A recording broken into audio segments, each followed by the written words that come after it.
I'm wearing my jacket, but boss said I'm still too cold. Man, I fucked your bitch, she filled that from her head to toes. I need this guap, I couldn't care about my wrist and froze. Tryna hit that belly like home, and now your girlfriend wanna whoa, whoa, whoa. Hello guys, welcome to Stay in Place, the podcast where we'll be discussing and debating football. I'm your host on the Aslan, and today I'll be joined by co-host and my close friend Jojo. How you doing, sir? How you doing, bro, man? How's lockdown been? Yeah, lockdown's been treating me well so far, man. Just uni, just like staying busy, staying active. How about yourself? Nah, same thing, man. Like, it's just literally been uni. Like, I can't really go anywhere, can't really do anything. So it's Yeah, literally just staying indoors, just doing the most. Yeah. been making me get through it as well. So Yeah, that's why I wanted to just like start making like content like and this like podcast just came out of the blue. To be fair, it's been in the works for a while now. I mean, like we've been like messaging back and forth. When should we start filming? When should we start like recording? Um, and yeah, we've just been busy so far with like uni work and seeing as it's like our final year as well. It only makes sense as we're like media students as well to like just make content, I guess. Yeah, definitely, definitely, see, we talk about football all the time, so we might as well just yeah. put it. I So mean, yeah, and yeah, we're both like quite like passionate about like our beloved like clubs as well, and like we're like football like fanatics, I guess. So it only makes sense to have a podcast where we just talk football, I guess. definitely. And yeah, like coming up with like names, and I was just like trying to think, what should we actually call this podcast? Like, I didn't want to be too generic with it, like just like copy someone or just like use the name that's been like out there before. And so yeah, that's why I just came up with the name Stay in Place. I mean, it's like short and snappy, so yeah, that's why I decided to like stick with that name, I guess. Yeah, man, we're all staying in our places this lockdown. So Yeah. yeah, Um, yeah. so yeah, I want to start off with talking about like the main stories from the past weekend that happened in the Premier League. Obviously, we had the Manchester derby where United won 2-0 against Man City. Like, what's your overall thoughts on that game? As a United fan, like, I was really happy to see my like team like be victorious in such a big game. It means so much to me. But obviously they are still 11 points ahead of us. So I guess how would you see it from like a neutral perspective? Like obviously as you're a Spurs fan yourself, who are in the top four race as well. Like how do you see it planning out? Do you see City running away with the league, or do you see other clubs maybe catching them up? And yeah, like is this unbeaten run that City had, like, is it going to have an effect on the rest of their season? Like, what's your overall thoughts on that? Um, in terms of the unbeaten run, Man City will definitely bounce back. It's a derby. You know, anything can happen in a derby. Like North London derby, anything can go down regardless of the form. So I feel like they will go on to achieve the title. They're 11 points clear, and their main focus right now is the Champions League. They need to add the Champions League to their assets to be considered one of like the biggest European giants in the world. And yeah, man, in terms of the game, I was very surprised. I mean, I thought Man United were going to walk in. City were on was it a 24 game unbeaten run, something like that. I might be wrong, but The boy, from the 21, first minute, 21 in the the, Premier League, and it was around 28 overall, if I'm not, I may not be right yeah, as well, but yeah, I'm not too sure. But yeah, in terms of the game, I was surprised. I thought Man City were going to walk it, but you lot turned up to the party the first minute. Martial showing his intensity. Obviously, he didn't provide the goal, but you hear Man United fans see his angle and like how he provides for the team, how he contributes for the team, and you could clearly see that yeah, game. And yeah, as soon as you scored that first penalty with Bruno, literally that was like they were always going to come out, but it worked perfectly for you, and literally you yeah. could just manage the game. Yeah, literally, I was very surprised, but it was I can't deny that was a very, very good win. Yeah, it's funny enough you brought up Martial. I was actually gonna get onto him. Obviously, he's been getting like racist comments and like being abused on social media over the past couple of weeks, even like couple of months for his like lackluster performances. He hasn't really had like a good performance in a while now.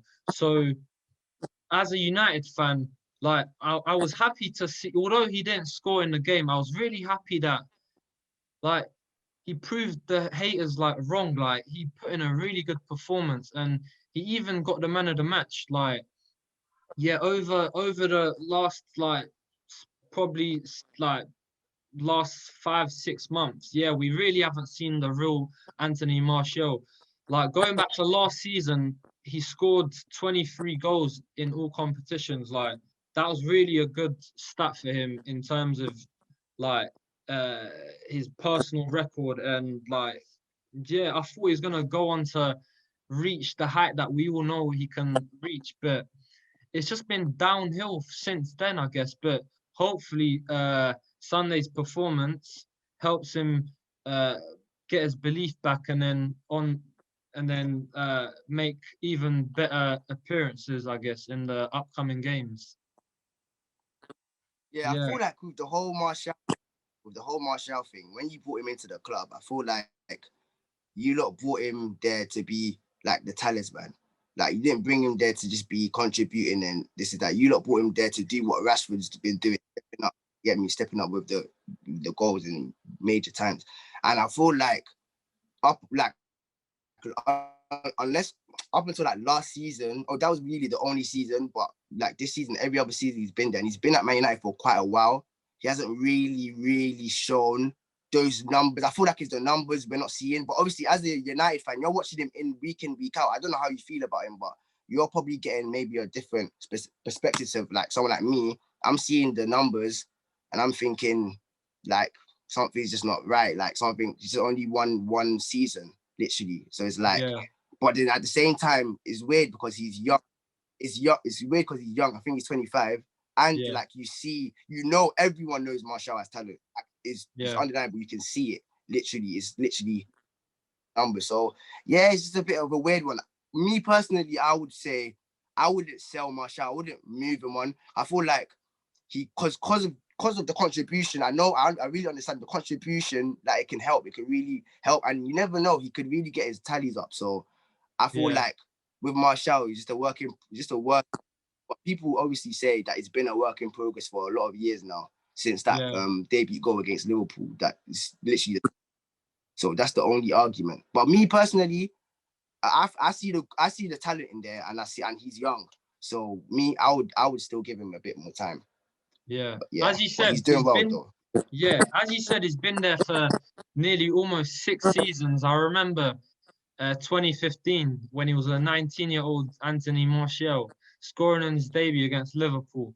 I thought he was going to go on to break records and he was going to be the new big thing, but he just hasn't hit that potential yet that we were just all expecting. When they bought him But from Monaco, when they bought him from Monaco, I swear like they were trying to make him like because he's French as well. Like they were labeling him to be something Thierry huge. Henry, yeah, Yeah, that's what it was. That's yeah, what it they was. were comparing him to Thierry Henry for his finishing, for his attributes on the ball, his dribbling, his power, his speed, but I felt like it was going to be perfect for the Premier League.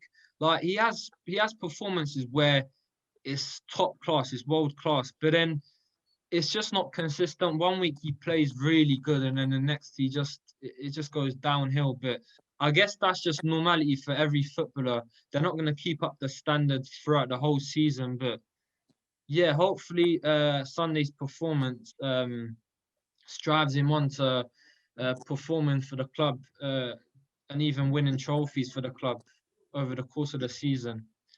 Mm. Moving on, I want to talk about one play like specifically. The man of the moment, left back Luke Shaw. You sure? I'm just every time Luke Shaw just comes to mind, I'm just thinking about Roberto Carlos. You may laugh at me, but style of play, it just reminds me of Roberto Carlos. I know he hasn't got the goals, but the guy, like a few years ago, I thought it was the end of his United career. Like after the horrid injury, like the leg break, I was like, yeah, he's just not going to be the same. And especially at the time as well, paying 30 million for a 19-year-old, that was big money back then. Like nowadays, it's not that much of a big deal, but you would have expected him to go on to be the best left back that has ever been at the club, even passing Dennis Irwin, um, reaching the heights of Ashley Cole, Patrice Evra. But yeah, we just haven't had those performances in before. He's just been in and out. He just like injuries have just like upsetted his career. Like he hasn't been consistent with it. But this season, we're just seeing a brand new player. Like it feels like we've just signed a new left back. Like I don't know whether Alex Telles has had an impact on that, seeing as he had to like obviously improve his performances to stay in the starting lineup. But what's your overall assessment on Luke Shaw and how things have like changed since Mourinho back then, when even Mourinho called him out in public? Yeah, like what's your overall like assessment on the Luke Shaw saga? He's having a magnificent season right now, man. And I personally think he's England's best left back. I feel like Gareth Southgate has to be watching him right now because the way he's performing week in, week out, like he even got the goal on the weekend. He deserves it. You get me? Because the whole season he's just been performing in and out. Like I'm watching Tottenham. And I'm seeing Reggie on left back, and he's been performing in and out. And I'm seeing the same, similar to Luke Shaw. And I'm happy for him because like not a lot of players come back from injury, major injuries as well. Yeah. And it's young when you're signed for such a price tag as well. Like sometimes it can get to players' heads. The fact that he's had to deal with all of those things, managers dropping him in the past, players getting bought to try and challenge him. Alexis Telles, I feel like that's a big thing that they bought when they bought Telles to challenge him. That raised this game. That and Euros has just raised this game. I don't know if he has that and Euros, but that has just raised this game. And yeah, man, I think he's the best English left back right now in the country. Yeah, talking about best English left back, England have really good fullbacks at the moment. Obviously, in terms of left back, there's Ben Chilwell. You've got super talents there, like. But yeah, I feel like players are up in their game, seeing as the Euros are coming up as well. But yeah, do you rate Ben Chilwell like that? I rate Ben Chilwell like he's been like he was really like really good at Leicester, but since he's come to Chelsea, he's been in and out of the side, especially with the new manager who we're gonna get on to at the towards the middle part of the show. But yeah, Ben Chilwell, like he's really good going forward, but he's a liability like defensively. So once he adds that to his game, I feel like he can go on to be Chelsea's left back for the next 8 or 10 years. Possibly. I'm not sure if he's gonna go on to do what Ashley Cole done for Chelsea, but he may possibly reach those heights. Yeah, I mean, right now I don't know how to feel about Ben Chilwell because I mean he had that consistent run when Lampard was there. I don't really feel like his performance levels was up there. And right now, obviously, he's in and out of the team, so we can't really judge him right now because he's just in and out of. I think he's what's the manager? I forgot his name. Tuchel. Oh yeah, Tuchel's what you call it, he prefers Alonso. So like, it's a bit weird. Is this a bit of a weird one? I feel like it's just timing, but yeah. I feel like it's just timing with Ben Chilwell, man. What other English left backs? At the moment, there is Ryan Sessegnon ain't one, did it? Not Ryan Sessegnon.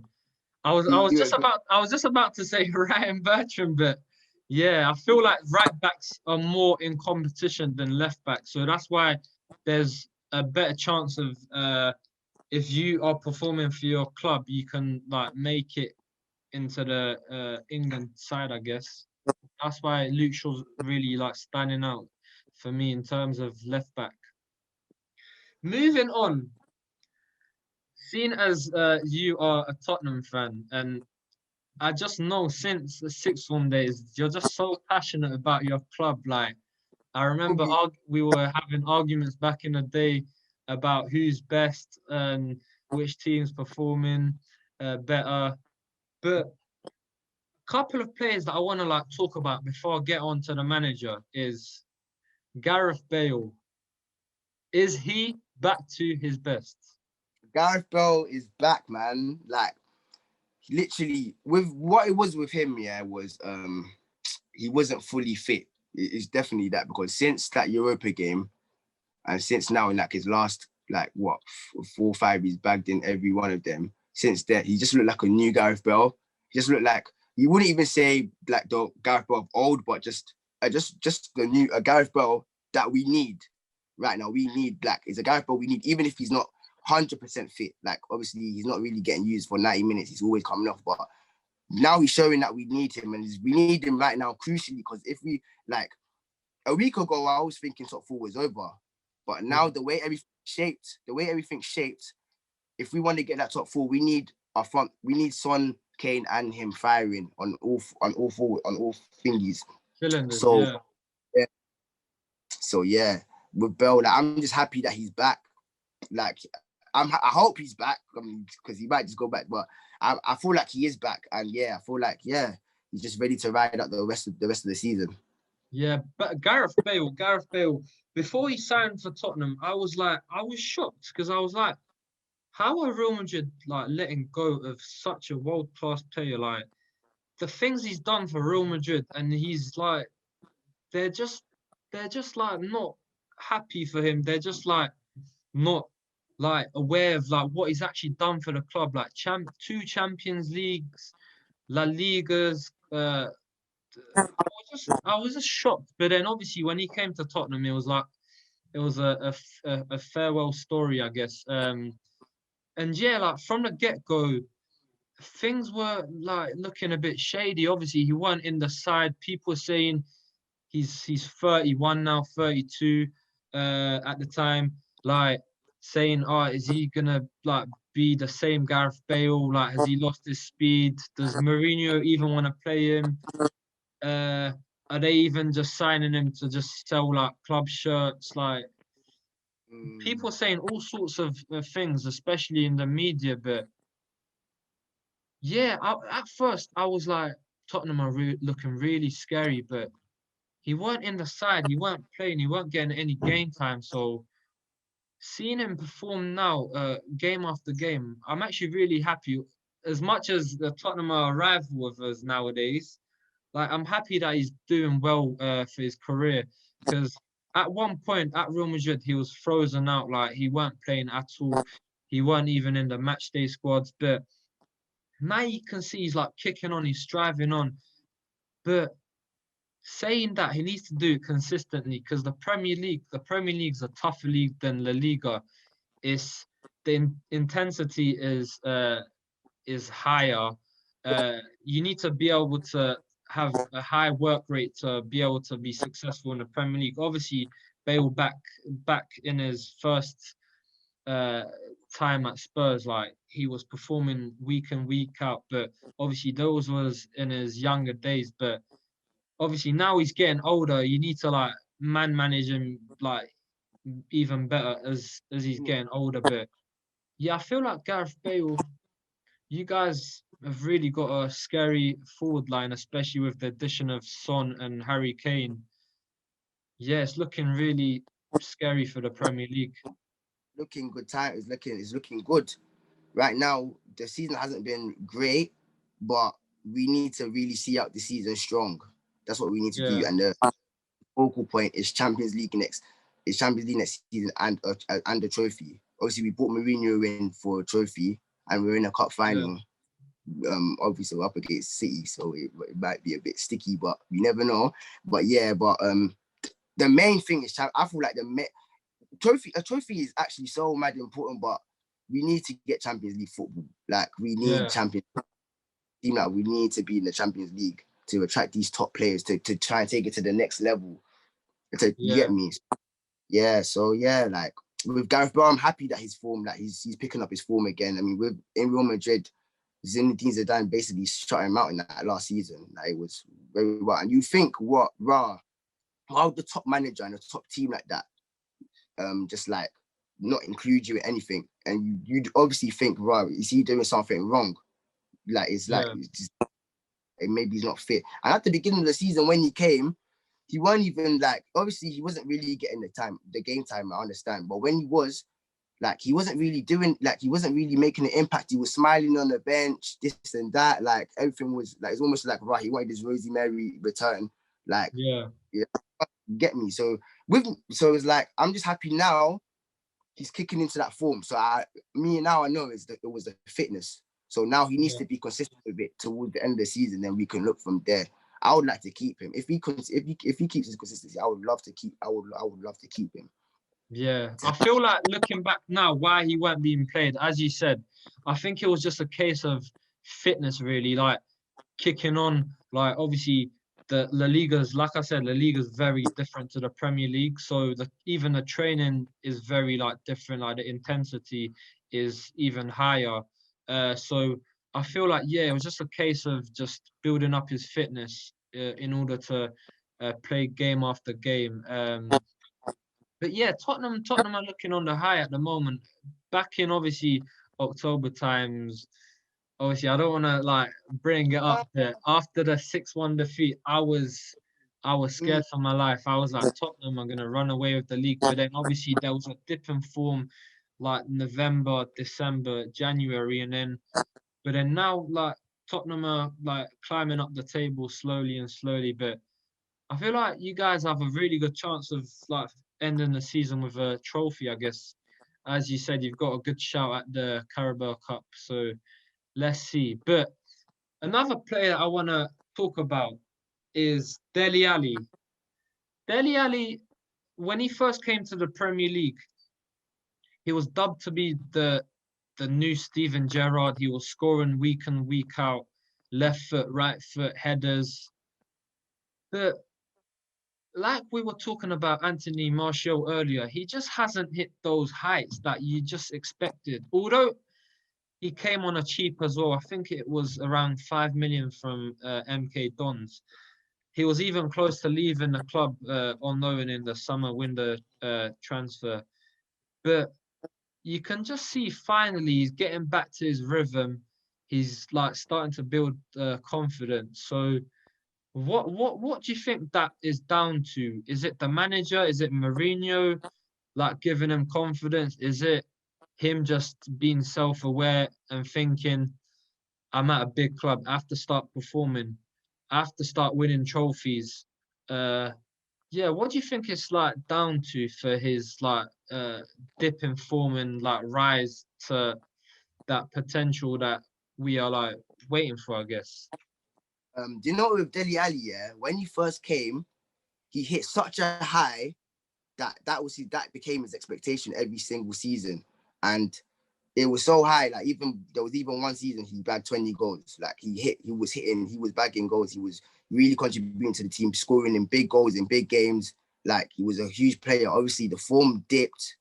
It really dipped, and obviously it never really came back. Now, say when Mourinho came, obviously, remember when Mourinho came in that literally the first spell, and he got Dele Alli playing again.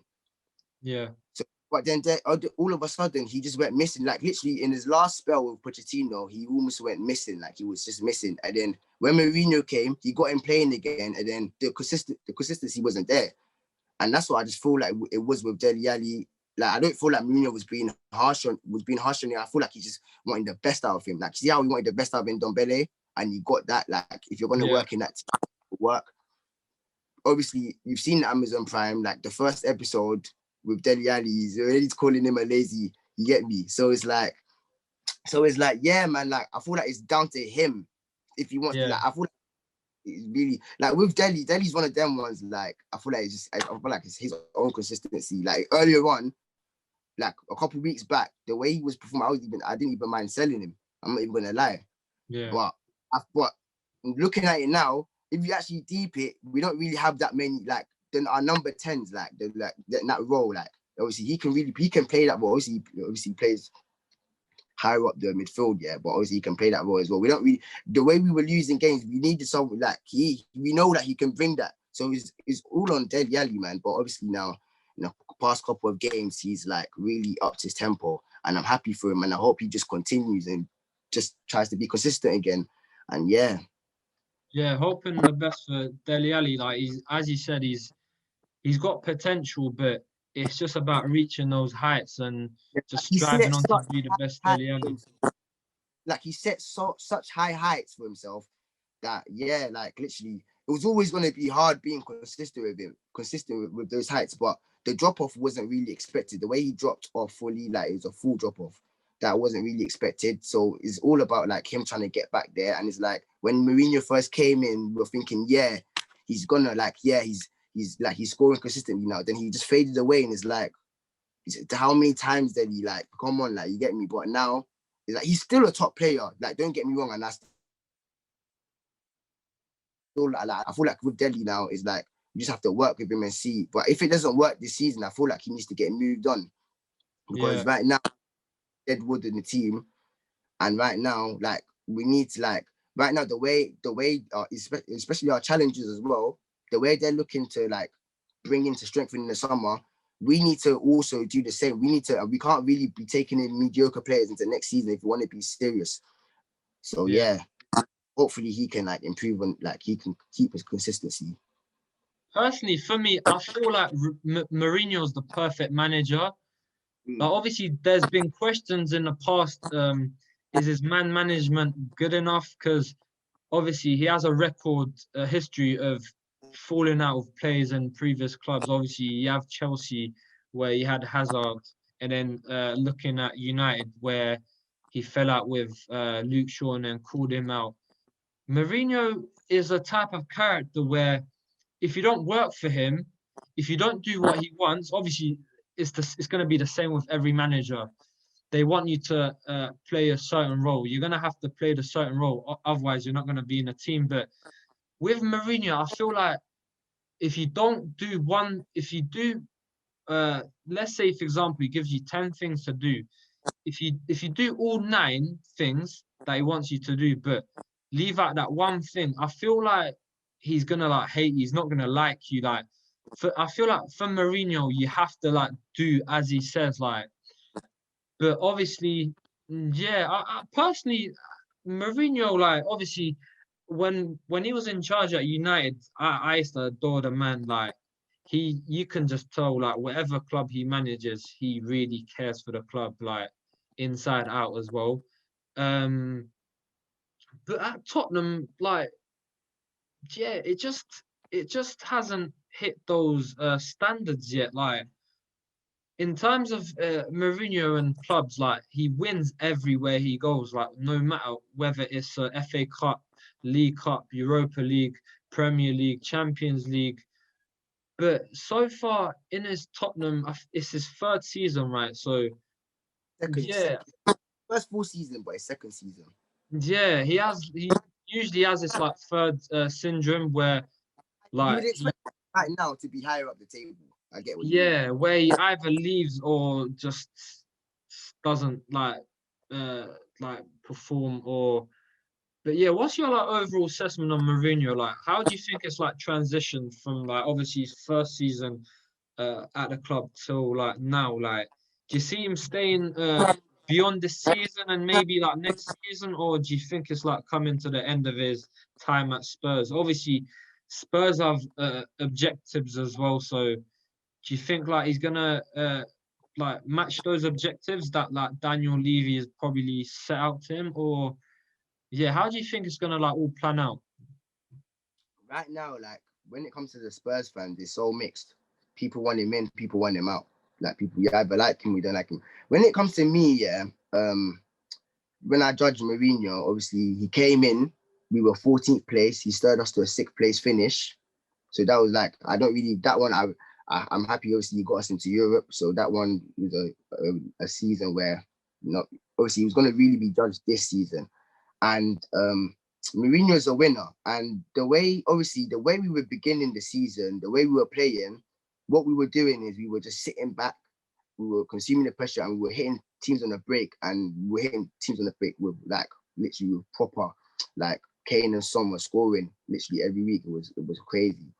But when it comes to that, yeah, obviously I see something. Obviously, we got results where we couldn't hang on to them. So where it first came was Crystal Palace when we went there away. So we were 1-0 up.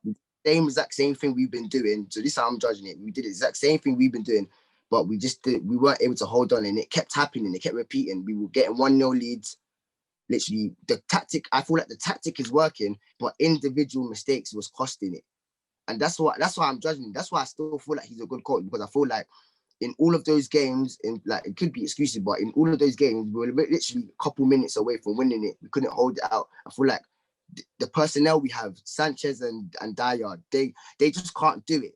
They just can't hold it. Like they're not Carvalho and Terry, where they'll win that game 1-0. You get me? So that's where I just feel like, until we get the personnel, the exact personnel that he needs, obviously, sometimes he can be stubborn. Obviously, I feel like he overdid it. Like there was games like we continue to play that way, and that's why we are where we are in the league, because teams were just, even though we were sitting back, teams were still finding us out and still finding ways to beat us.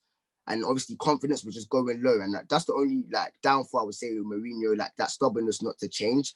But now he's recently, in the last few games, he's changed it up again, back to us, like back to throwing, attacking. Obviously, we do still sit back a bit, but like it's not as bad as it was a couple of weeks back.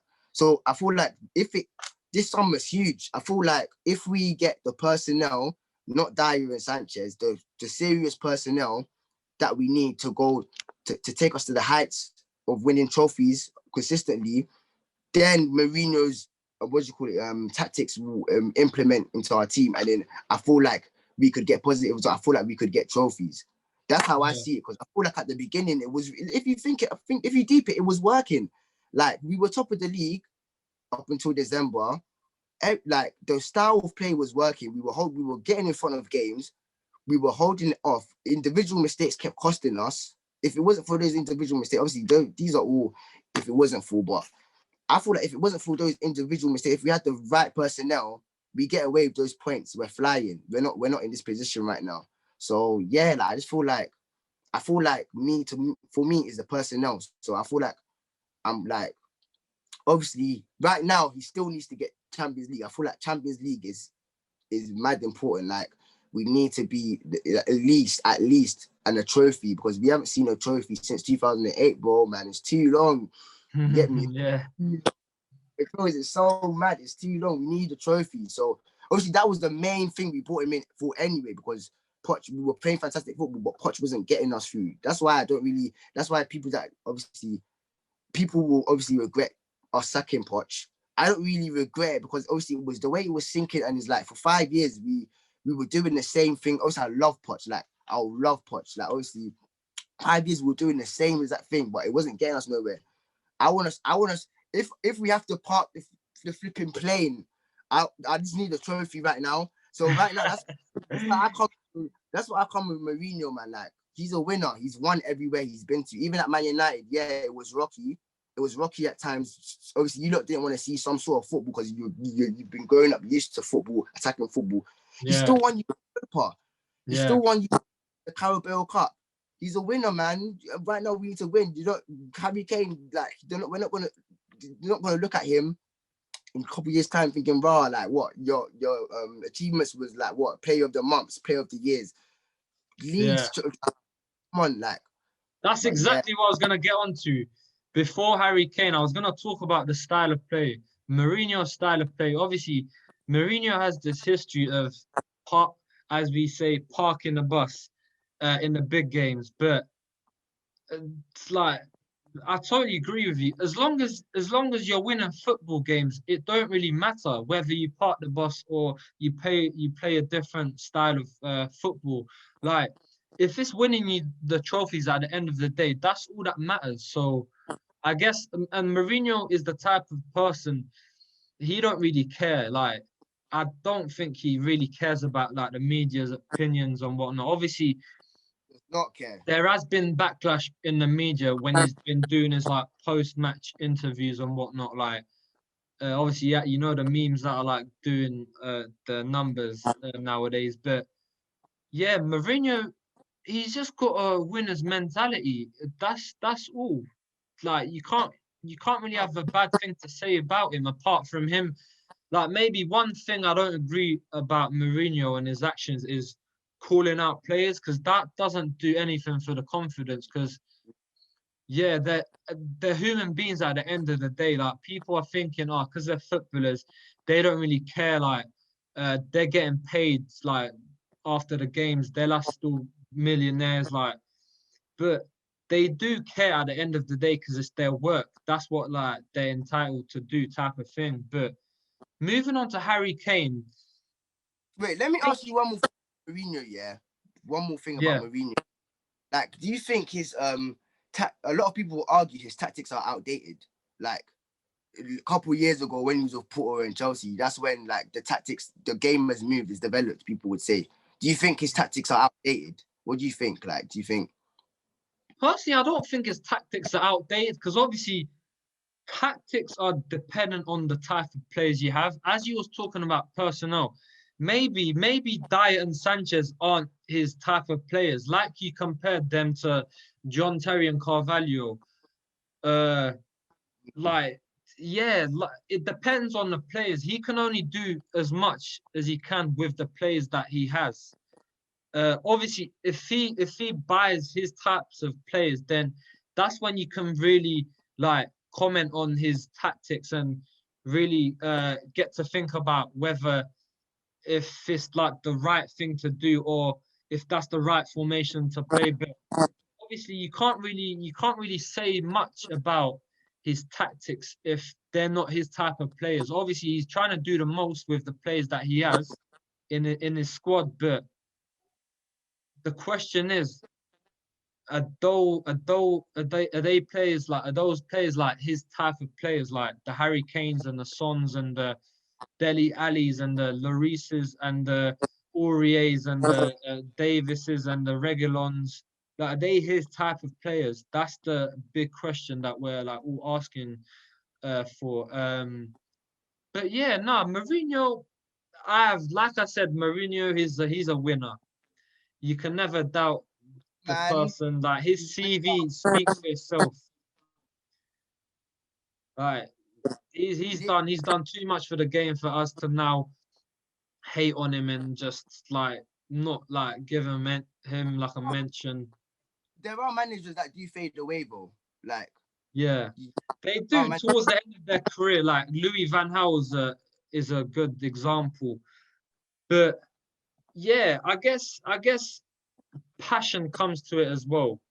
Passion, like if you don't have passion for the game, then it's just not going to work out. But Mourinho, he's still like he's been love, in the game for 30 odd years. Like he's reaching, he's close to his 60s. So I still feel like he's got time in him, but it's just about, as we were talking earlier, he usually stays at a club for on average for 3 years and then moves on. So I'm thinking, like, is his time at Tottenham coming to an end? But you never know. You just have to see how the rest of the season plans out. And yeah, if he wins a trophy, then that might even give the club like belief to just strive on to reaching and winning other competitions and cups, I guess. But moving on slightly, Harry Kane, the talisman. the best. Yeah. Ideally, I would say he's up there with Son for the best player at Tottenham. I love Son. Son, I just think. I think he's been better than Son this season. He's just been consistent since from the beginning. Yeah. Is it 13 11 goals? Something mad like that. I can't remember. He just on It a mad was thing. it was something like 36 appearances, 24 goals, and 11 assists, if I'm not Bro, wrong. just, bro, he's a machine. He's just a scores. I Incredible can't lie. We numbers. can't lose that guy. We can't lose him. We can't lose Incredible him. numbers. Talking about losing him, he's coming to his like 30s. Like I To think he's win, around 28, 29. Like look him once he retires, like if he was to stay at Tottenham, like looking back on his career so far, like you said, like he hasn't like won any trophies. Like he deserves to win trophies. Like he deserves to lift a trophy. Like he deserves to have like better accomplishments on his CV than uh, Golden Boot winner or Player of the Month award, like you said earlier. But yeah, like, do you think it's time to move? Like, obviously, asking you, I know your answer. You wouldn't want him to leave, but like thinking about it realistically, like do you think he like needs to move on to win a trophy or two at a different club like Real Madrid, as he's been linked with Real Madrid, United back in the past? Like where do you think like what do you think he should actually do with his career? Like, do you think he's even like thinking about stuff like this? Oh, like I need to start winning trophies, or do you think he even um like thinks he's gonna do at Tottenham? Like, yeah, like what's your overall assessment on that? Like Harry Kane. Harry Kane needs trophies, man. Like the goals, the ratios is too mad. And I'm even glad you mentioned Real Madrid. With Real Madrid, I don't know if he would actually go to Spain because of the record he's chasing, the Alan Shearer record, and all of these things. He might actually want to stay in England. So Yeah, and if he did stay, is either really City or United, basically. But yeah, either basically one of those, either them.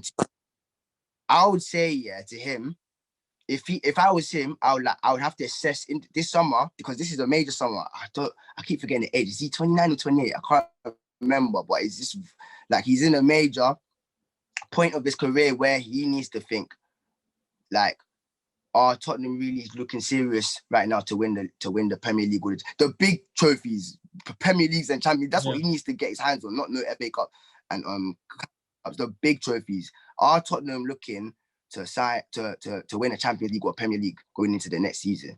If he can't really see that, Kane, you have to go. You need to go and you need to win these major honors. Like he has to win these. Like he's too good of a player to just have literally player honors in his career. And he won't even like people won't even like really remember him like that, because he never took it to the next level and won the major things. People won't even remember you when you win the big things. And once he's won a Champions League or Prem, that's when everyone will actually really, really, really take him seriously. So yeah, I mean, I would love him to do it at Tottenham, like, get me. yeah. But if the club are not showing the ambition to go for a Champions League, you have to be real with it, man. If the club are not showing an ambition to go for a Champions League or a Prem, then Kane has to really think. Because I remember we was talking with Jamie Redknapp a couple, I can't remember how many months, was it a year ago, months ago, time ago? I think it was like a I year think ago the first in the lockdown. lockdown, We was talking with yeah. Jamie It Carragher. was an Instagram live, if I'm Yeah, not mistaken. Yeah. yeah, remember, yeah. Yeah, so we're talking with Jamie Carragher. We was talking about like he needs to win these. Like that's why I know he's not playing. He needs to. He's thinking about it. He's definitely. But the thing is, he is loyal as well. I can see the loyalty. I can see everything he's doing around the club. So it's just a bit of a weird one. Obviously, Corona and that teams have been affected financially. Will that affect the major teams to buy him for a huge? Because he's gonna sell for probably like 150 mil, man. What do you think? Like 100 That's mils to that's 150 that's the mil. I point I thought was like gonna make. that price. We are talking about him like possibly leaving, but at 28, thinking about his injury like problems, his ankle ligament, like he's had so many surgeries on like his ankles. Realistically, are clubs gonna really pay 150 million for a 28-year-old with ankle issues, like ankle ligament problems? Like I personally, in this market, in this day and age, especially with the pandemic going on, I don't see clubs paying more than honestly more than 70, 80 million for him. Although I really regard him as a Yeah, like a world-class player, like I just don't see it happening.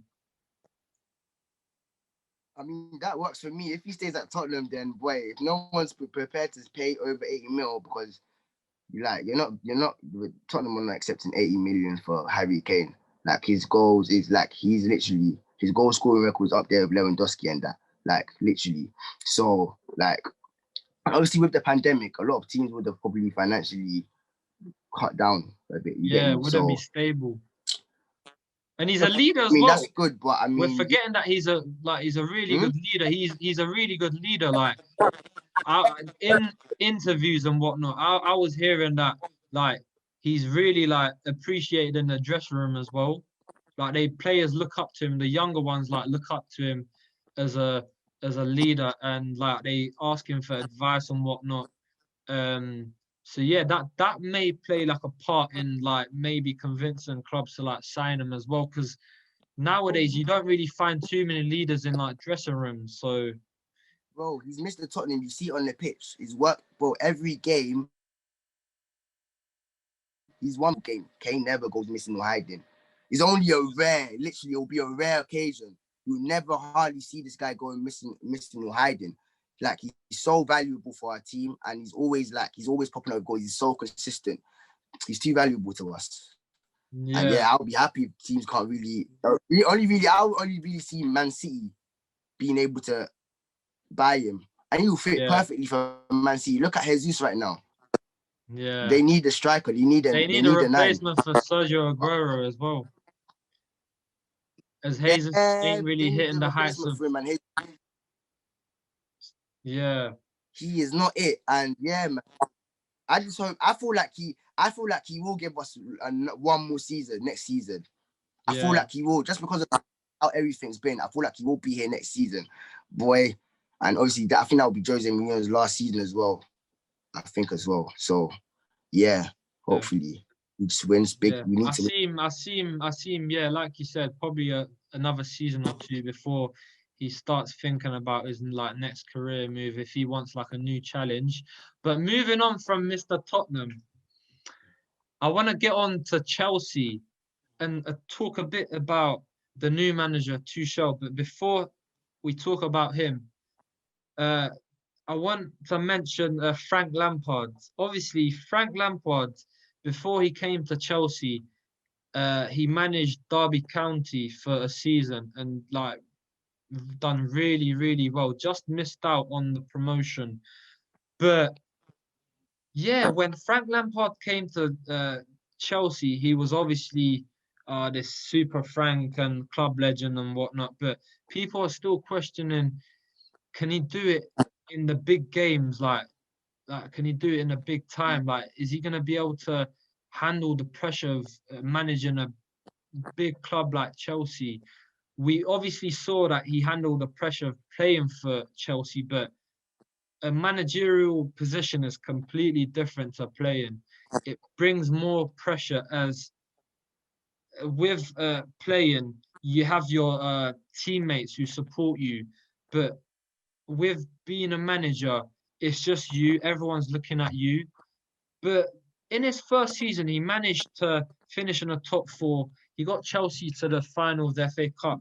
But then this season, it just didn't work out for him. But personally, I feel like it was harsh for the board to sack him. But I guess every club has different objectives. And obviously, they brought in the new guy, Tuchel, who has a really good CV uh, of managing Dortmund and PSG. So, what's your overall thoughts from the transition of having Lampard, a club legend, to then bringing in a completely different mindset, different manager, a German manager in Tuchel to the club? Because obviously, I don't think anyone knows Chelsea better than Frank Lampard. So, what is it that do you think Tuchel can bring to this Chelsea team? As we've seen recently, he has improved Chelsea defensively, and they are like climbing up the table slowly. But yeah, what's your like overall thoughts on that? Like how they went from Frank Lampard to Thomas Tuchel? Um, I feel like it was a bit. Everyone knows when you're walking into that Chelsea. Frank knew himself when he was walking into that Chelsea job what he was in for, and to get them to the top four with no transfer window, with no making no signings, with just Tammy Abraham, Mason Mount, with the last of Tammy Abraham, Mason Mount, and to get them into top four, I feel like it was a very, very good job by Frank Lampard. So I have to give him accolades for that. But then when it comes to this season, it really showed like the depth of manager he is. Like obviously he's only managed Derby. Like he only took Derby. Like he just missed out, which was what he did was big. They just missed out on promotion, but that's all he's done. Like he hasn't really been tested in Europe. Tuchel has been tested. Like Tuchel knows about like Europe, and he knows about like the big good games, and he has his tactics there. He's been at Dortmund, he's been at PSG. So that's why I feel like with Frank Lampard, obviously, I feel like it was all over for him at Arsenal when they went to the Emirates and lost. Because if you think about it, before then you weren't really talking about Lampard and his job. Like obviously they were coming down because they had just lost to Everton and they were on a few iffy results, but no one was really talking about that. When they went to Arsenal and lost, and then all of these things start to come out, it just looked like, yeah, like you just always knew what was coming. And with a Roman Abramovich as well, that guy doesn't play games. Like he's spent 200 million for him to go and win that, and he's told him to go and win the league. So like, there's no games to be played. Obviously, I feel sorry that Werner, people like Werner, Havertz, Sykes, they weren't kicking it for him. That obviously affected him. And obviously, when a club has put that much money and have such high expectations, they're gonna want to see immediate results. That's how Chelsea are. They want to see a success. So like it was a madness because he's their club legend. If you deep it, man, that was mad. But he knew that was coming. And when I look at Tuchel, when Tuchel first came, I didn't really rate him, to be honest. Like I'm not gonna lie, like I didn't see what he's done huge. Like he's taken what he failed to win the Champions League with PSG. Obviously, he done a couple things at Dortmund and stuff, but I didn't see like the hype. All I knew he was a manager that had pedigree. That was it. He was the manager I knew that had pedigree. But how he's got them playing, how he's literally got their defense fixed up straight away, and how he's literally got them playing, like he's got them playing football. They're brave. They're passing it out playing in Anfield. Like he's got them playing. I rate that. And he's showing like he's like Chelsea are now. You're seeing it now. Like it was almost like a good decision, because I don't know how long it was going to take for Lampard. People may argue Lampard would have turned it around, but Tuchel hasn't lost a game since he's been there, and he's been man. So I feel like he's proved me wrong, Tuchel, to be honest. Yeah, I feel like it was very harsh on Lampard, as Chelsea started the season very strong. They were top of the league. Yeah. People were talking about how like they're gonna like run away with the league. But then obviously, like you said, like the likes of Werner with Havertz, with the price tags that they came with, Ziyech as well, him performing in the Champions League. We were thinking, yeah, Chelsea are the real deal. And they had brought in Thiago Silva as well. Obviously, they changed like keepers as well. We thought that, yeah, Chelsea, they're starting to build a really good team. But then it just went downhill after that. Like you said, like after the Arsenal game, like they were conceding like so many goals. And obviously, I heard that like a couple of Chelsea players like went to the board and complained about Lampard as well, and how they didn't have a really good relationship. Players like I was hearing Tony Rudiger. I was hearing Christensen, or who is Aspilicueta, one of these like players that weren't like getting any game time.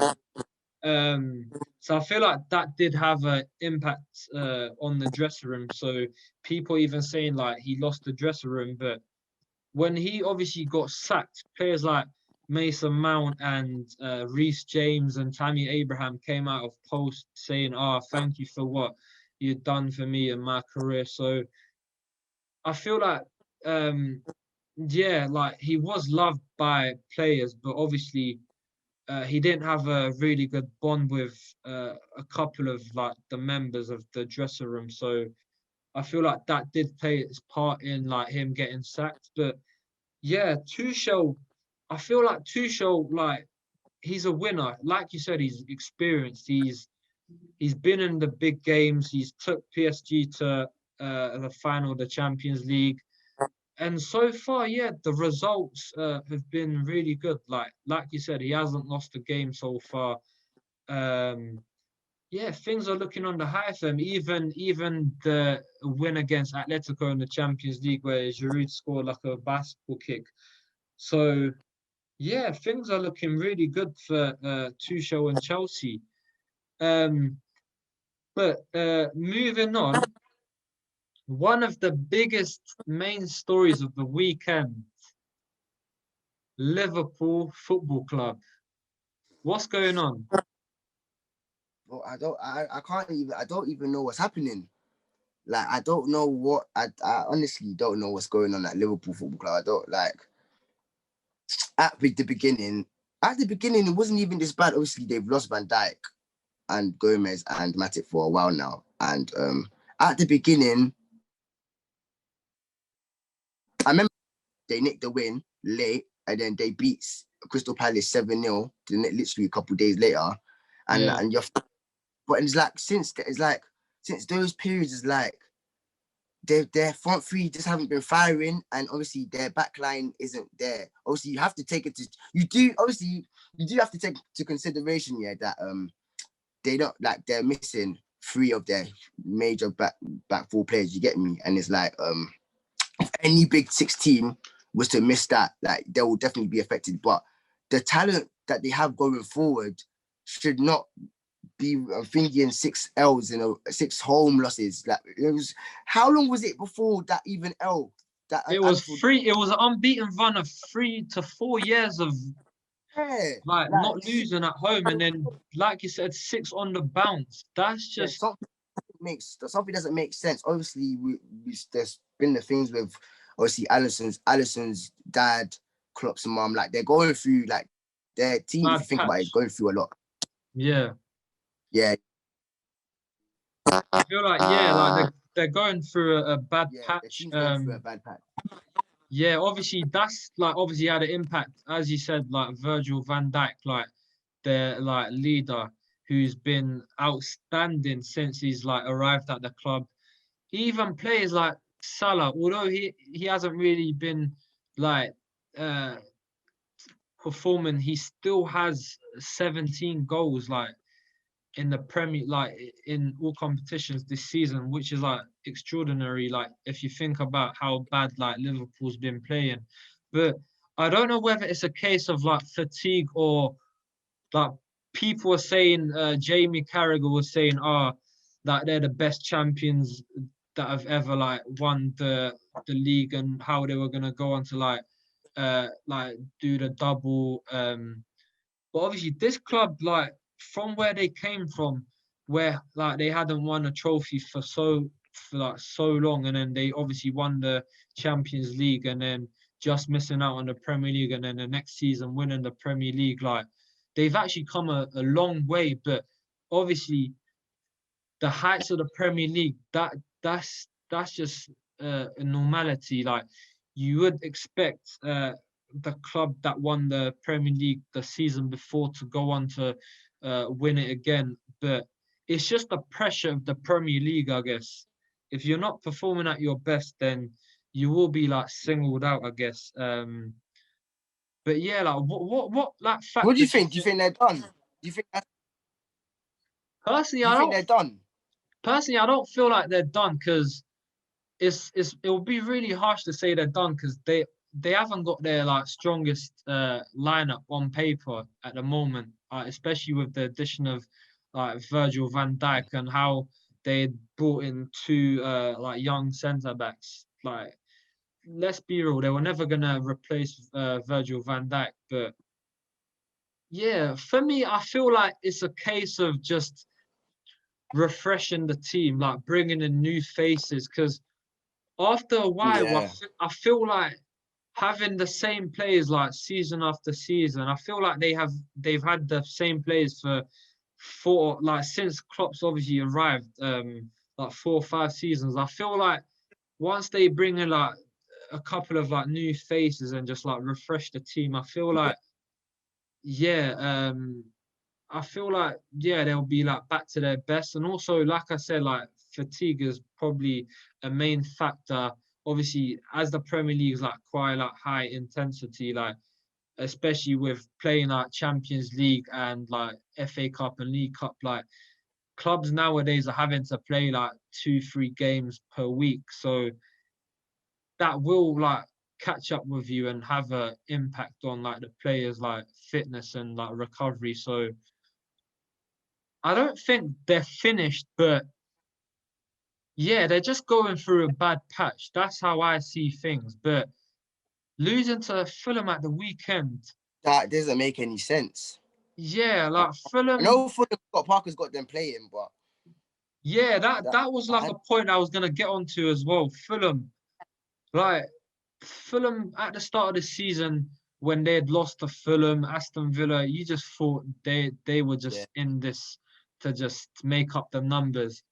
But then since then, just as much as they haven't like won too much games, like they've like recorded like decent results, like draws, even in big games. Uh, even going on to beat Leicester at King Power, drawing with Liverpool. Like yeah, they've put in good performances, and I feel like Scott Parker's doing a really good job. But as much as they are playing good at the moment, I still feel like I don't think they're gonna stay up. you didn't think so. Nah, I just don't think they're gonna stay up. I just feel Right now, like I'm looking at the table. Yeah, I'm looking at the table, and they're level on points with Newcastle, but with Brighton. But Brighton's played the game, I one just game. I just see them going down with Sheffield United. I'm not like maybe Newcastle. I don't see Brighton going down because like Graham Potter, he's a really good manager and he gets that team playing so well. So, but Yeah, no, I get where you're coming from. Yeah, but do you know what it is? I feel like it's the realest. Like it's like Fulham's form since January has like just been it's just been going up, and Brighton's form has literally just been going down. You get me? That's why I'm seeing it. That's why I'm seeing this. I'm seeing the signings that Fulham made as well in January has really helped them. Yeah, we play like yeah, Lookman and stuff. Like they're helping. They're helping. What do you call it?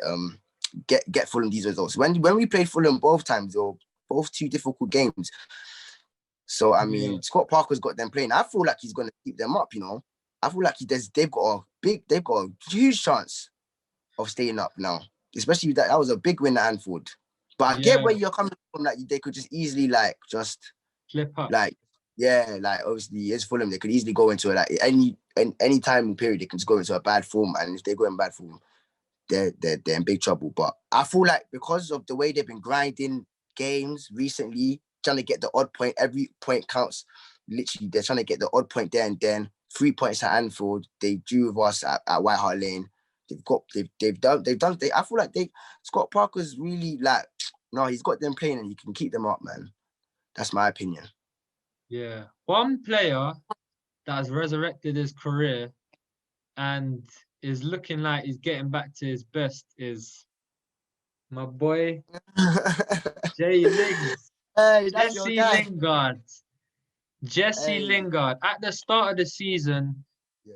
it looked like his United career was over. He is United through and through. I just love the guy. Like I just love everything about What him. was it? Like why was he missing? Like what was it?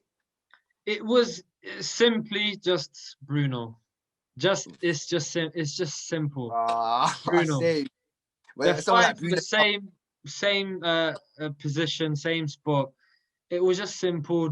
Like there was nowhere for him to play in the side. Obviously, with the talents that we have, with the likes of Greenwood, Cavani, Cavani's like impact has been really like as much as he hasn't really scored too many goals. I think it's like 5 or 6. Like his movement, him teaching the younger ones, like his experience has like been so important. But Jesse Lingard, it just hasn't happened. Even when he has like had the opportunity to play in like Europa or like the League Cup or the FA Cup, it hasn't happened for him. And I feel really sorry for him because obviously you can't expect a player not to play for the whole season, and you just throw him in a deep end and expect him to perform straight away.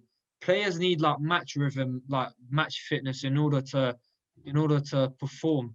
But yeah, it just hasn't happened for him so far. But West Ham, him going to West Ham, playing under Yeah. David Moyes, it's just revived his career. Like he's just been performing since then, and I think he's on 4 or 5 goals. He even scored like yesterday as well. No, So he's in yeah, form. he's playing really well. It looks like he's enjoying London as well. So personally, like I wouldn't want him to leave, but if he's not gonna get any game time at United, I feel like United should just cash in on him at the end of the season and Mhm. maybe get around 20 to 30 million for him. Yeah, I saw something as well. I think what they wanted to do, what West Ham wanted to do as well was, I think they wanted to sign him at the end of the season for 15 mil, but Man United rejected it. Like I heard that somewhere. They rejected it. Yeah, And you look at that now, it's really like that's smart if you think about it, because now he's like, you get me, he's performing. That was really smart that they rejected that 15 mil because they can get way more for that from him now. yeah. Like I'm happy for I'm actually happy for Jesse Lingard, man. Like, yeah, he was just missing. I don't know, obviously I don't really watch Man U, so he was just missing. All of a sudden now, I was even shocked that he made that move to West Ham. But now it's all for the good, man. Like he's been performing in and out. I just hope he continues with his consistency. Yeah, he's just Jesse Lingard, like he's a really talented player, but obviously he went through bad patch as well. Like he had like personal issues with his like mum and whatnot. So yeah, he's going through a bad time. Obviously, he couldn't really concentrate on football at those times. Like I said, they're human beings at the end of the day. They have issues as well outside of football. So I feel like that really had an impact on him and his career. But yeah, I feel like like he suits West Ham's style of play as well. Even West Ham, they're fighting for Europe as well. It looks like. Boy, they have surprised me, man. Because boy, I remember looking at their team last year. I remember looking at David Moyes. Didn't even rate them. I don't like that team anyway. You know, I don't like. I hate West Ham. But yeah, just looking at their team, looking at their players, they should not be even looking at top four. You get me? So David Moyes, nah, big credits to him, man. Because I don't know how, what you call it. He's got them playing, like he's got them really like fighting all thoughts for those European places. So I definitely think like they can definitely get Europe. Top four, I feel like it's gonna be a bit too much of a stretch, but they Yeah. can definitely, if they continue going the way they're going, why not Europe? Yeah, I feel like they don't really have the experience of obviously battling for top four. And talking about the top four, which like what would you say your top four would be at the end of the season? Who do you think is gonna obviously it's mostly looking like City finishing at the top. Like who do you think is gonna finish in the top four, and who do you think is just gonna miss out on the top four places? And So there's gonna be a lot of teams missing out because if you think about it, you got the candidates. I already think it's already sealed. I feel like City have already sealed it. I feel like Man United are basically sealing it. They're close. That was a big victory. They're basically about to seal it. Leicester, a couple weeks ago, I was thinking with Leicester, like maybe they're falling off. Obviously, they won on the weekend now, and obviously from last year, the L of like not getting Champions League on the last day, and that I don't know, like with them if they're gonna. There's still a lot. There's 10 games left as well, so there's still a few games left. Will they bottle it? And then it comes to then obviously Chelsea obviously found a new resurgence again, and then there's even Everton as well. There's even Everton. There's even Carlo Ancelotti. He's got them lot playing. They've not even played all their games. yeah, Like they've it's got so a mad. couple of I games thought in hand. that's why I felt like a couple of weeks it was over for us. When we lost to West Ham, I just felt like it was over. I still feel like it slightly is still a bit over. I feel like our best bet could be Europa. I feel like the Champions League places will probably be Man City, Man United. and I'll go Chelsea, and I think Leicester will get. I feel like they might get still. If we can go on, if we obviously now we're going right now. We've won our last 3 in like last week, and obviously we're playing Arsenal, North London derby coming up this weekend, big game. If we can find a run of form and what do you call it, and Leicester can start to slip up, I feel like Leicester's the team right now to target in this top 4. They're the only team that you can really target that might slip up. If we can go on a run of form, and then Leicester might drop points there and there, you never know, man. There's 10 games left. We still got to play Leicester. We still got to go to what do you call it? Their stadium and play. So, like, yeah, man. But right now, that would probably be my top 4. I kind of agree with. In terms of top 4, obviously, I want to be optimistic, but it would be very stupid of me. But obviously, I would have City at the top, United second, third. I feel like Chelsea is gonna like climb up the table, so they'll probably finish third. See, fourth is where I'm a bit. It's a bit like you can question 4th place because obviously you have Leicester, but Leicester have like injuries at the moment with like James Maddison, and a couple of other like senior players. But yeah, Leicester they're a very weird side. Like they have their day and then like they're not really consistent with it. But obviously Tottenham are starting to perform as well. It looks like we were discussing earlier, like Gareth Bale's back to his best as well. So I feel like Tottenham could actually get it. Yeah. I feel like Tottenham can just scrape 4th place. Why not? But we need to, right now, we've lost so many games that we need to like win. We need to just get points on the board now. Like we've lost so much and delayed so much. But the even fact that we're even still touching distance of it is even surprising me. So we just need to be consistent, man. Just get these wins. And yeah.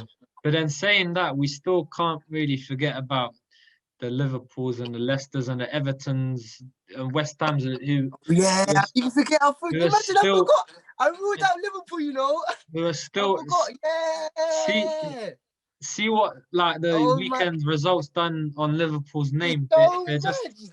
Yeah. People are already like forgetting about Liverpool and how they were just like how they are like the reigning champions. Yeah, you can't forget about Liverpool.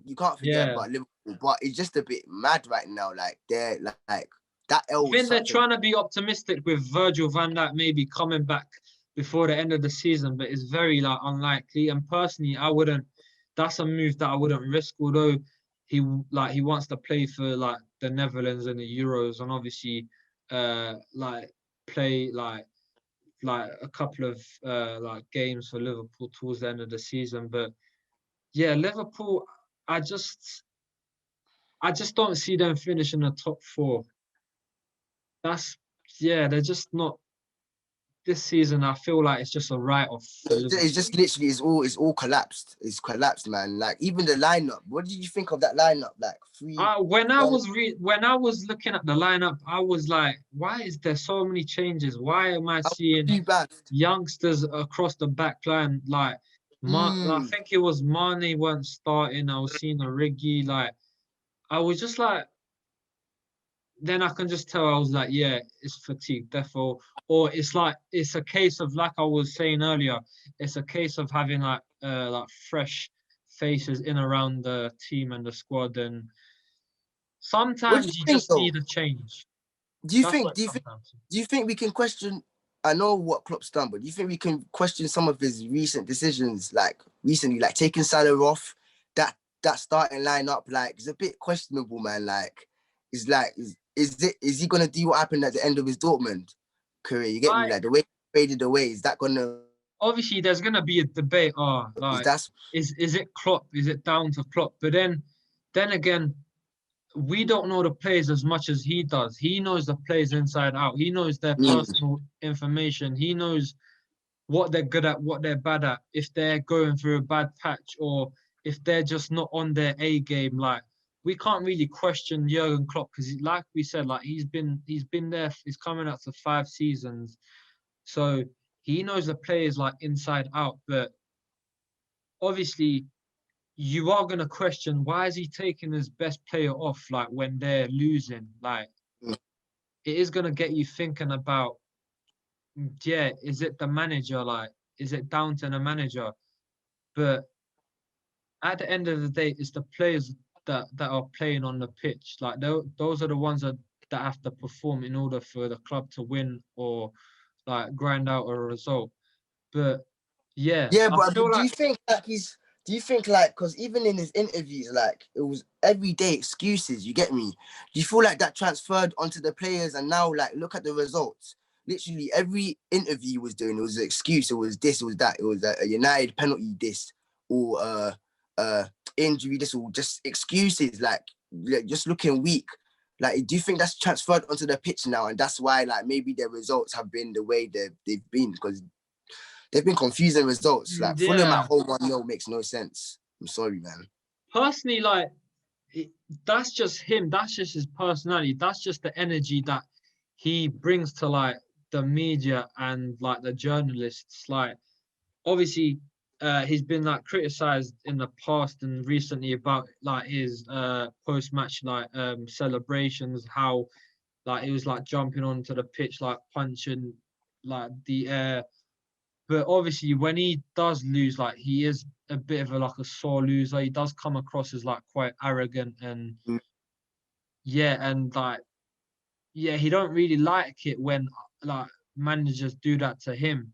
That's why like he's coming up with like excuses like Mm. in like his interviews and his like press conferences. Like I don't know whether it's a case of playing mind games, but yeah, I guess everyone's got a different type of Now way I to hear you with the get through to penalties. people. I definitely hear you with the penalties. Yeah, So but yeah. yeah, I don't know. It's just Jurgen Klopp. I guess he's just a different At the end of the personality. day, at the end of the day, what he's done for that team, you get me. You You can't can't forget about deny. it. Yeah, Like, you yeah, like can't what he deny done. what he's done for the He club. got he like, took Mane, Salah, and just made them into superstars. You get me? Like what he's done to transform that whole team. Obviously with the sale of Coutinho, which helped. I just feel like they Yeah, need what you were saying with the refresh. They need it now.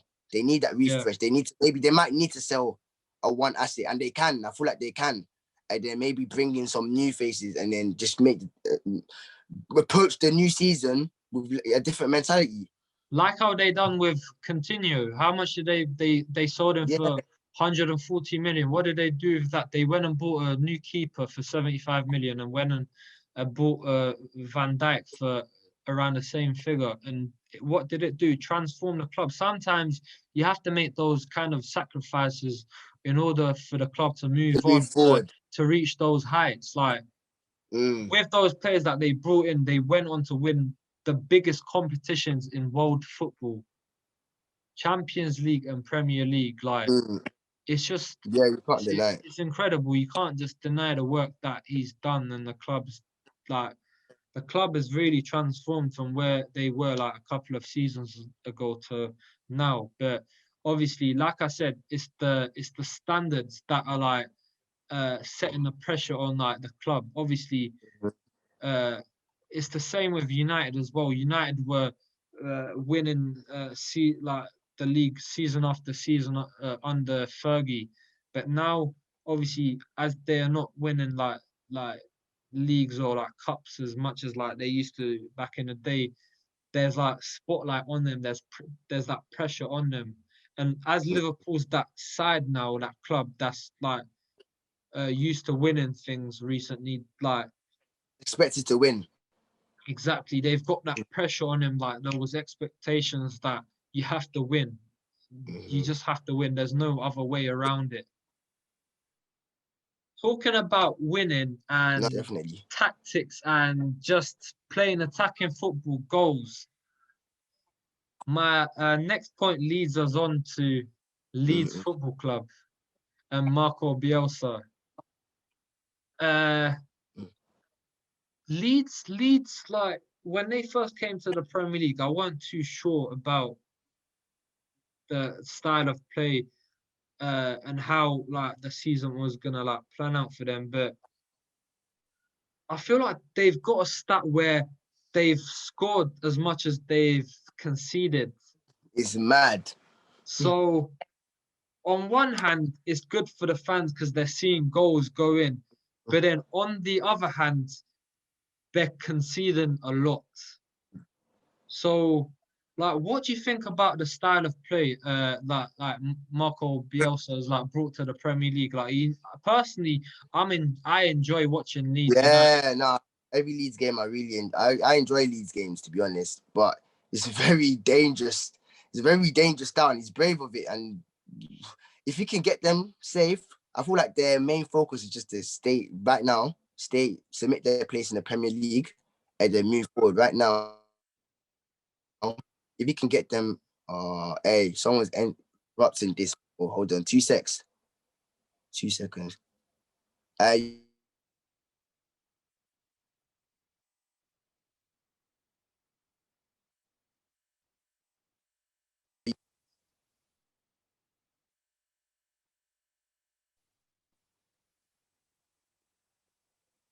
yo, Are you back? yo, Yo. hello. Are you back? Yeah. Hold on. Yeah, can you hear me? Yeah, I can hear you, bro. I didn't stop recording. We're just gonna carry on. Yeah. I was just I didn't carry stop. on, just carry on. Yeah. I was just like, we'll just edit it out. And yeah. Oh wait, yeah. Wait, you were talking about Yeah. So yeah, I feel like with Bielsa, yeah, if Bielsa can keep them up, I mean that would be a fantastic season. Obviously, yeah, I enjoy Leeds games, but it's a mad tactic. Like the way he plays, these lot don't care. But yeah, I mean that's what he knows, and that's what he's gonna transfer into his players. So yeah. and I feel like the players are really behind him as well. With the work rate the players are putting in really like shifts in like in order to start in the starting lineup. Like he's deploying a different kind of like a formation. I think it's like a 4-1-4-1. Like he's playing like players out of position, but I feel like they're just happy to play in those positions because the bond between the manager, as much as he can't speak English, I feel like they're working for him. Like they know his mindset, they know what kind of style of play they want to like. He wants like them to play type of thing. And one player that stands out for me, obviously Leeds fans would probably say Bamford, but for me personally, a Brazilian youngster in Rafinha. He's cold. He's just brought a different spot to the Premier League. What's your like thoughts on him and how his season's like planned out? Yeah, nah, he's a very good player, man. Like scored twice against Everton. Oh, damn. Yeah, I mean he's a very good player, man. Scored twice against Everton. Nah, he's good, man. I like Patrick Bamford, to be honest as well. I feel like he's like from what I've seen of Patrick Bamford, he's a player. He's a top striker still. He's good. And for his first season in the Prem, like the numbers he's hit, like nah, definitely needs accolades still. I feel like even like the big clubs are like linked with him nowadays as well. I was like reading in the news the other day, like United are after him, like they're looking for a right winger. United they're always after everyone, man. Yeah. Moving on. One thing I want to talk about is Big Sam. Obviously, Big Sam's got this history of like taking over a manager during the course of a season. It's usually teams where they're at like the bottom of the table and fighting for relegation. And every time he's like took over a team that's like been in that relegation battle, like he's managed to keep them up. But do you feel like it's finally time over for Big Sam? Like, do you think he's gonna like finally crumble at first sight in terms of trying to keep West Brom up? It's time up, man. West Brom, I feel like they're gone. They're a done deal. The players they're not Premier League players. That's how I just see it. Also, they're one. I'll give accolades to Sam Johnson, their goalkeeper. He's made some magnificent saves this season. But in terms of the whole team, they're not really they're not Premier League like standards. So it's like, yeah, like you can bring in Big Sam, but if you needed the recruitment. Like you see how Fulham in January have gone and got the correct players, and now Yeah. they have hope at least. They have hope. West Brom didn't do that, so yeah, I feel like Big Sam's time it might be up. It might be, yeah, there might be a championship team next season. I feel like he's got like in terms of players, he's got like really talented players. Like he's got Diangana, he's got Mateus Pereira. He brought in Maitland Niles in from Arsenal on loan. He's obviously bought Diagne from Galatasaray. He's got like a number of good like players, but yeah, I just feel like time's up. Like they just haven't been good enough. Even though he's bought it, they're just not good enough, man. Like to survive in the Premier, like you need better than that. Like I see where they're coming from, but they're just not good enough. They're too far behind. It looks long for them. Talking about all-time Premier League manager Roy Hodgson, what Roy's done for the game is just immense. It's just incredible. Man. You just have to salute him, I guess, for the work that he's done for Crystal Palace and like previous clubs he's been at, like the likes of Fulham and Liverpool. But I think his contract's up at the end of the season. Do you think it's like time for him to retire, or do you think he's like trying to end on a high with Crystal Palace, like to bring his legacy to an end? How long has he been at Palace again? Do you know? I can't even remember. How many seasons? He took over Alan Pardew in 2016, if I'm not wrong. 2016 time. He's been there for a slight, like he's been there for a bit of a while.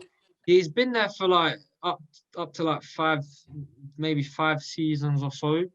But I think the job he's done at Palace, man. Like you don't really look at Palace as a relegation in any of the seasons. They normally they're just normally a mid-table team just finishing comfortably or something. So like that job he's done there, like is good. I mean, if he's done really well. I mean, it's his time up. I mean, he's a manager, so if he feel like he can keep going, then why not? If he feels like he can go, but if not, then maybe it might be up because he had a long career, so managerial career. So but he's done well at Palace. I would definitely say.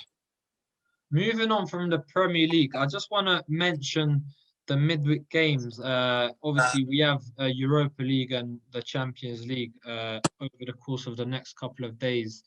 Starting with the Champions League, how do you see it planning out? Like, who do you see moving on? Obviously, Liverpool have a 2-goal lead against Leipzig. PSG are a 4-1 up against Barcelona.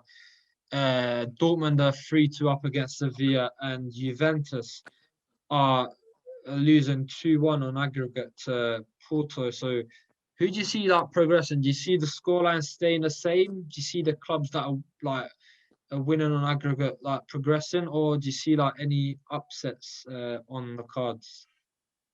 So wait, thoughts? So there's Leipzig is 2-0 down against Liverpool at the moment. I feel like Liverpool will get the job done. Even though their form has been terrible in the Champions League, I feel like they're playing well. So I feel like they will get the job done when it comes to Leipzig. Man City will definitely get the job done against Mönchengladbach as well. They're really 2-0 up. Yeah. Juventus still got something to turn around. I feel like PSG like that 4-1. Yeah, Mbappe really showed the world, man. Yeah. Like Barcelona looks like they're doing the same thing as Liverpool. They're looking they've faded away, and like obviously they after the big defeat against Bayern last season in Champions League, they did have like an overhaul during summer in terms of players coming in and out. So I feel like they're heading towards a new a project, which I wouldn't be surprised to see Liverpool follow them, like in terms of bringing in new faces and coming out of a new project in terms of system and tactics, but yeah, I feel like Dortmund are looking really dangerous. They might actually be dark horses, although they haven't really been spoken about. But I guess that's the whole point of being underdogs and dark horses at the end of the day. When you But Haaland on your team, I feel like you've always got a chance, man. He like the way he's been yeah, performing, serious levels set, man. on the other hand, Juventus have really got a tough job. Although they've got the likes of obviously Ronaldo and Ramsey and Dybala and like the likes of Chiesa. I feel like they have got a tough job on their hands, but I feel like they will just pull through. As they're gonna be at home as well, they'll have like the home advantage, even though there's no fans. But yeah, so that's the Champions League. Moving on to Europa, where our beloved clubs are in. Unfortunately, United. How do you see United You lot got the working out toughest against time. AC Milan? Yeah, you lot got the toughest time, man. AC Milan, but I still think you can get through it though. Especially with no like Ibra as well. Ibrahimovic is out Mhm. for 3 weeks or so. Um, yeah, I feel like we have a really good chance going through against AC Milan. Obviously, it would be really good if we go past AC Milan. That would be a less strong side in the competition. But in terms of the other fixtures, Spurs, I feel like Spurs, Dinamo Zagreb, that's going to be a clean sleep. I was really happy with the draw. Hopefully, Yeah. I want to win this Europa, man. I want us to I feel win. like Tottenham have a really good chance because they like you guys have a really good like strong squad. Like you have depth. Like that's what many teams don't have nowadays. Like depth. That's but Mm, Tottenham's at least got like 2 or 3 players for every position. So that's why I mm. feel like even if you want to finish in the top 4 in the Premier League, I feel like We'll go for it. you can deploy a strong side for the 2 complete different sides for the Premier League and Europa, and I reckon you'll still like do well. But Olympiacos Arsenal is bringing Last is year, remember what happened bringing last year? back bad memories for the Gunners Boy, and last Arsenal. season. I mean, How can do they you get? see that planning out? Do you see Arsenal having revenge on them, or do you see the same result, same You never outcome? know. You never know this Arsenal team. You never know. They should be. It should. I would say straightforward, but they should be capable of getting the job done against Olympiacos. But you just never know this Arsenal team. The individual mistakes, like you saw what Xhaka did on the weekend. Just the same old, same old. Yeah, You get me? So it's like, yeah, like you just don't know what. It depends what Arsenal are going to turn up right now. You get yeah. me? Players are But costing them as well. Like there's so many mistakes in that starting lineup. Obviously, the likes, like you said, Xhaka, David Luiz, they're just not stable defensively as well. So, but saying that, they do perform on their day. So it like, depends on the type of Arsenal that's gonna turn up, like you said, especially with like Saka and Aubameyang, who are really good players on their day and like can cause havoc to defenses. no, I rate Saka, man, big time. He's done Yeah. at such a young age. The At impact he's had, 19, what he's yeah, doing the is impact he's really had. incredible. That squad is mad. Like he's literally, they're looking like they need him. You get me? Like he's becoming the star of the show now. They need him. Like so, I rate him. I respect him, man. Yeah. Uh, and Rangers versus Slavia Prague. Oh yeah, Rangers have had a you know, really good season. I forgot. Hey, Rangers are having a really good season, man. I mean, I Obviously, don't really just know winning too the much. league on the weekend as well. First time in 10 years after I Celtic know. winning continuously year after year. But Steven Gerrard has really done a really good, like he's done a good job. Um, and yeah, he's hit those heights that we thought Lampard was gonna hit. Or yeah, although the Scottish League isn't as competitive as the Premier League, like yeah, I see Steven Gerrard managing Liverpool one day and maybe even taking over Jurgen Klopp. Yeah, no, one day I feel like right now is a bit too soon, you know. Right now, but obviously when he like you get me builds his credentials in his managerial career, I feel like one day it can definitely happen for him. Definitely. Yeah. But what the job he done was fantastic. I don't really know about the team they're facing a lot, like Slavia. I don't really know about them, but hopefully, I mean, they're away first leg, so maybe they could. You never know. They're still in it, so they must be performing to top level. So yeah, you never count them out.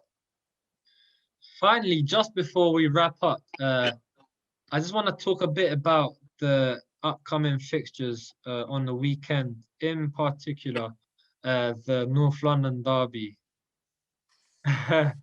What's your thoughts? Like, how do you see that planning out? Last time around, you guys, Tottenham won 2-0, but obviously stakes are high, and obviously you guys are playing away as well. So, I love it. How do you see that planning out? We need to go there and turn up, like, especially we're away as well. We need to go there and turn up, like, against Arsenal, regardless of what's happened in the league, man. You know, it's just a big game. Like, it's a must win. We have to win. We need to shut these guys up. So, yeah, man. Is the game on Sunday? Yeah, Sunday. Sunday kickoff. Yeah, so yeah, man. We're away, obviously. I'm not gonna lie, though, our record at the Emirates isn't really the greatest. So that's something to keep in mind. But why can't we go there and win, man? Especially with Bell now showing a glimpse of his form, and then Kane obviously consistently performing. Son still there, like such a dangerous player just to have around. Why can't we go there? And obviously they're in a bit of a, like, I wouldn't say a mess, but like nothing's really happening there. So obviously it's a North London derby, they can just turn up. Like it happens. So we have to be cautious, but the 3 points is a must. We need it. Yeah. But yeah, I'm excited. I feel like Tottenham has a really good chance of winning, and if you guys are victorious, then I feel like it will leave a really good, healthy gap between Arsenal and Tottenham. But yeah, good luck to all those teams that we've mentioned so far. And yeah, we're trying to maybe do this like every week, I guess. Like a weekly podcast, I guess, talking about like the fixtures, results, and whatnot. Which sounds like a good idea to me. So yeah, thank you guys for watching. Do the usual thing. Please like, comment, subscribe, and most importantly, share. And thank you to my co-host Jojo for taking part. And yeah, guys, thank you. I'm wearing my jacket, but boss, and I'm still too cold. Man, I fucked your bitch. She filled that from her head to toes. I need this guap.